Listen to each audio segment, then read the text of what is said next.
On a humid night in August of 2022, Maine State Police Sergeant Jonathan Russell first laid eyes on a then 14-month-old Belgian Malinois. That night is burned on Russell's memory. He came out of there like he had been launched. Russell says it was clear the dog was more than ready to get to work. So instantly I'm optimistic. He comes out like he's spring-loaded and he's just ready to hit the ground running. 2 days later, they were off on a journey, officially a team in training. He named the dog Preacher. He was an extremely quick learner because you really only had to introduce him to something 1 or 2 times, and then he'd be doing it like he'd done it hundreds of times. Good boy.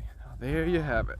And over their 2.5 years together, they forged a unique partnership that became the constant in Russell's life, a relationship that only canine handlers truly understand.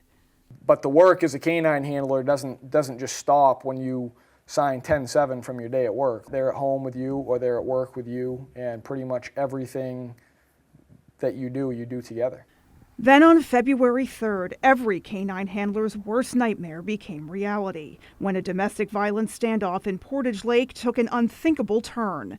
Preacher was deployed to apprehend a dangerous suspect who was trying to flee the scene and was shot in the abdomen. He died around 1 a.m. on February 4th on the side of I-95 as he was being rushed to a Brewer emergency clinic for a desperately needed blood transfusion. Sergeant Russell was right there with him, just as he'd always been, just as partners do.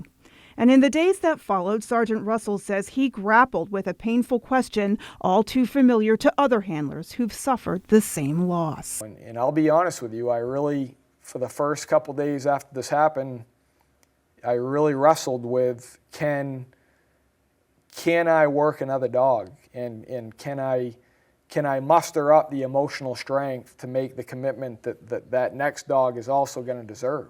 He's since answered that question with a resolute yes, saying that moving forward is a way to honor Preacher's memory. No bond and no relationship with another canine partner will ever replace what Preacher and I had. Mm-hmm. You know, and Preacher and I's bond never replaced the bond that I had with my first dog. Yeah. But it's different. It's a new bond, and it's a new relationship that you formed. Meanwhile, a powerful legacy is taking shape. A memorial fund in Preacher's honor has already garnered more than $13,000, which will go towards everything from canine protective vests and first aid kits to training equipment. And Russell says he feels Preacher's sacrifice has also helped raise awareness for how canines contribute to their communities.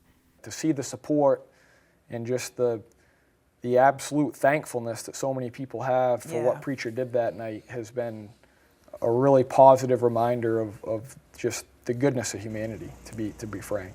And though there is grief, Russell says pride in Preacher's work and gratitude are what he takes with him moving forward. I could never be more proud and humbled to even have the opportunity to have spent any length of my time as a canine handler and quite frankly, a part of my life shared with him. I'm Beth Jones, reporting for ABC 7 and Fox 22.